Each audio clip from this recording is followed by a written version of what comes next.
collaborative activity is really on the rise. So there are groups like the Ladies Network who come together for the purpose of supporting women's practices. Female artists' median income was half that of males, despite making up 51% of the national arts industry in 2010. The Ladies Network, a female art collective, started up in Sydney this year to combat the gender inequality within the art scene. So the Ladies Network is a kind of creative collective of women who, at the moment we put on exhibitions of all female and female identifying artists. To put their work on a platform that I don't think they get in other, outlets, other exhibitions. Something like this is so necessary and so wanted in sort of an art landscape that's really dominated by men, and there aren't as many opportunities for women to sort of get involved. Rachel Song, a fashion student at UTS, had her illustrations shown in the second Ladies exhibition earlier this year.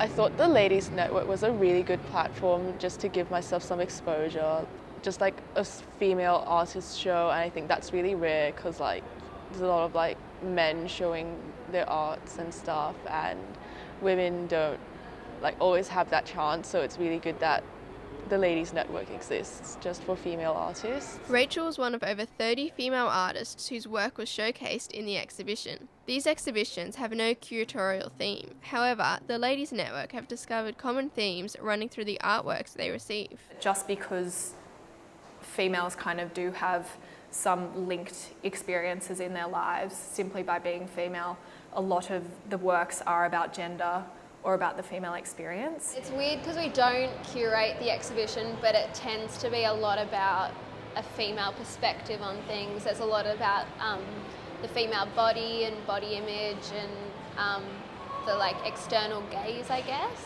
Lee Lewis is among a couple of female artistic directors heading major theatre companies in the country. She looks for difference in scripts she adapts, but has also identified a trend towards female characters. There are interesting questions to ask about the stories that we're putting on stage and how expert our female audiences are in reading male stories, but how inexpert our male audiences are at reading female stories. And yes, I do think there's a difference, not necessarily on plot levels, but in the agency of characters.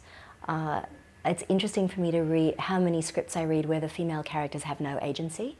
But I do think we're in a golden age. I think we'll look back at this time and say there was so much possibility, and I think if we're not taking advantage of it now, we'll kick ourselves, because I think within the next 10 years or so there'll be a new set of kind of the way things are made rules that will allow for a certain amount of diversity.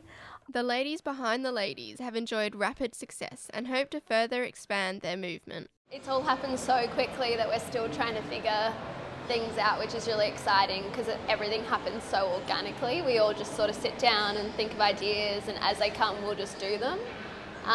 But creating something, I guess, that's a really successful and stable platform for women nationally would be amazing. I think the Ladies Network does give feminism a new face.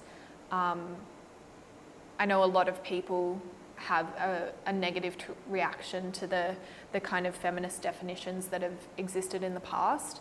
All this anti-men, anti-this, anti-that. The Ladies Network kind of redefines that by being a pro-female